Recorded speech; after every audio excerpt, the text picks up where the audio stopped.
Last week I was out in California to test out the brand new P series range of irons from TaylorMade. I tested the brand new TaylorMade P7MB, the brand new TaylorMade P7MC, and of course the brand new TaylorMade P770.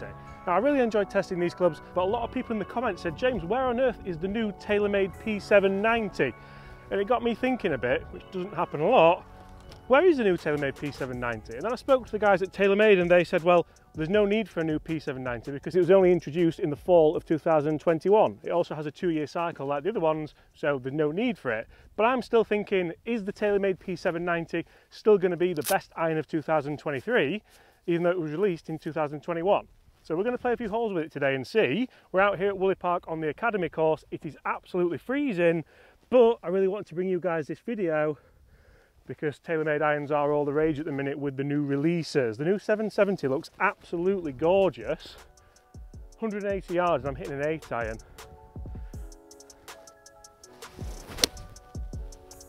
Be good. Be good. Sit!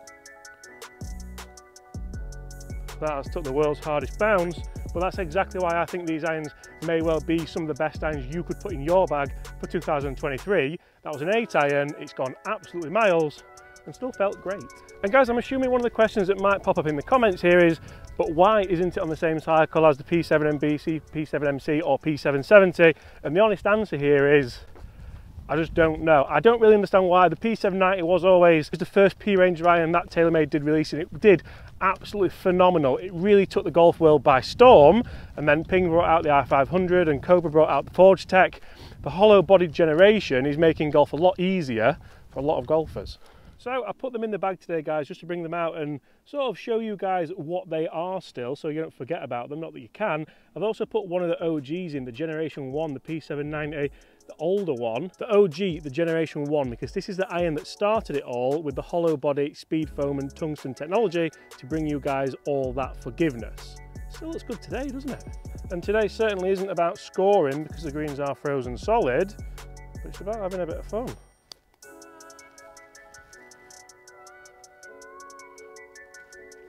Now, a lot of people may be wondering as well, what is the big difference between the generations of P790? We all know the first one kicked things off with the hollow body technology. We all know it was a game changer. For me, it didn't feel that soft, it didn't feel that good, and that's where TaylorMade have started to kind of progressively make that better, make them feel softer, make them feel just a little bit more enjoyable to hit, and to bring down those flyers that you used to sometimes get. I remember testing the first generation P790, hitting a few 7 irons that went 170, 170, 170, then the occasional one that went 190, and it just kind of blew my mind. That also is where the 770 now comes in, because it's designed for all them benefits, but for the better player. And for me, that is why the new 770s are probably a work of genius, primarily because they've not ruined them. That's all they had to do.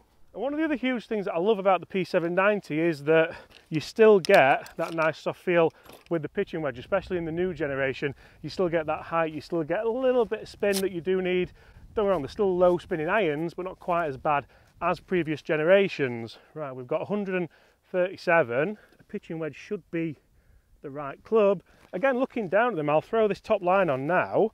This still looks good. To say that it's for the higher handicap, mid-handicap range, you're really not thinking, oh, that looks terrible. Careful, boys, because you're in shank zone there. They've not moved.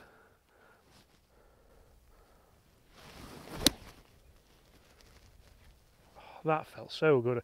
Why don't more people have these in? That's got to be close. And to be fair, that was a toey strike. You can see where the tee was in the ground there, and you can see just with that frozen divot, it wasn't out of the middle of that face. Still felt okay. So guys, do me a huge favour, get in the comments below, let me know, have you used the TaylorMade P790s? Have you tried them? And if you have used them, would you go for the new ones or try and get something a bit second hand in the older generation? So guys, I've got a friend of mine here. Guys, you do a lot of club fitting, you do a lot of stuff in the pro shop. Yeah. What are your thoughts on the P790? Is it still the club it used to be? Are you still selling many of them? P790, any hollow bodied iron for anybody that's starting to lose a little bit of distance. Yeah. You know, absolutely fantastic to help you, you know, get that step back up there, you know, with your friends where you feel like you've lost a few yards. But they still manage to maintain the height and trajectory of a traditional iron, even though they've strengthened the lofts, and that's the beauty of that kind of hollow bodied iron. So you're seeing a lot of kind of high handicappers still jump into them, even with obviously the stealth iron, which is still current. I think my advice would be is if you've got a slower club speed, a smoother club speed, do not overlook the hollow body iron. Yeah. Because you don't lose so much feel anymore. They're getting softer, aren't they? Yeah. But it maintains the ball speed, you know, the height and trajectory and length of an iron, you know, as it should be. But if you're an aggressive player, that's where you maybe need to look to that next step and beyond the hollow bodied. Awesome. Thank you very much for your time. So guys, interesting facts there from a guy who actually spends his life in the trenches fitting golf clubs, selling golf clubs to mid-high handicap golfers. One thing that really interests me as well is how that hollow body market has come on, has kicked on as well. Right, we've got a birdie putt, so we'll have a go.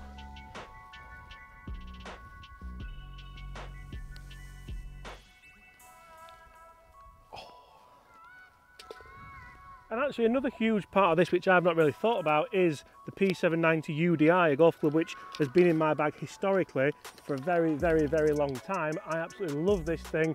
For me, it's been a club that I've hit so well off the tee when playing my best rounds of golf. So why wouldn't you think, you know what, that could work through, look how dirty that is, I apologise for that, but that could work through the bag for me without doubt. They have also released a 770 one of these, which I'd love to get my hands on, but I think they're limited numbers, so you have to act quick. And rather interestingly, guys, I've just looked on the internet to see how much you can pick up a set of the old P790s for, the 2017 P790s. These ones, for me, they certainly didn't feel as good, but they look just as good. Down at the ball, they look fantastic, and in the bag, they look as good as anything. £499 for a set of not bad quality, with good shafts in, with good, fairly new grips. I think that is extreme value for money. Let's see how close we can get. 190 yards with this 2017, nearly 6-year-old 6 iron.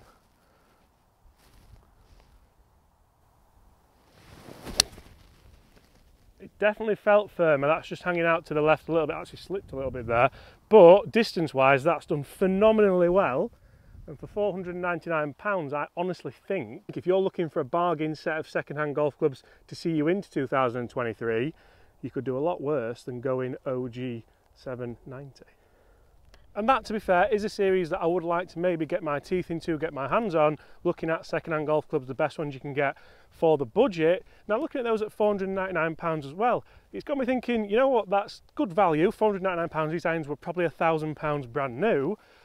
But if an iron holds on to its value even a little bit, like these have, you're not talking £220 second-hand set here, they're £500 still. That shows the demand for them, that shows how good they have been, and to be honest, it probably shows they might hold the value moving forward as well. So if you're thinking, can I go and buy a 5-year-old set of irons, have them for 2 years, sell them as 7-year-old irons, maybe get £300 back for them in 2 years, you've had 2 years of good quality irons for £200, which you can't really shake your head at. I mean, so I'm just talking to guys off camera here, guys, and we love bringing you videos that helps you save money, that helps you play better golf, that helps you enjoy your golf more. And like we just said there, if you're going to buy a set of irons for £500, you might as well buy them instead of the £200 one. They're never going to be worth nothing unless you lose them. I could not have played that any better as well. That landed perfectly. Guys, we're going to leave that there. Let us know what you think of the brand new TaylorMade P790s for 2021. They're not brand new at all. Also, let us know what you think of previous generations as well. Would you spend your money on them? Would you go and get fitted for new ones? And what do you think about when the next ones may come out in 2023? 2-year cycle, isn't it? Guys, see you at the same time tomorrow. Thank you for watching. Bye.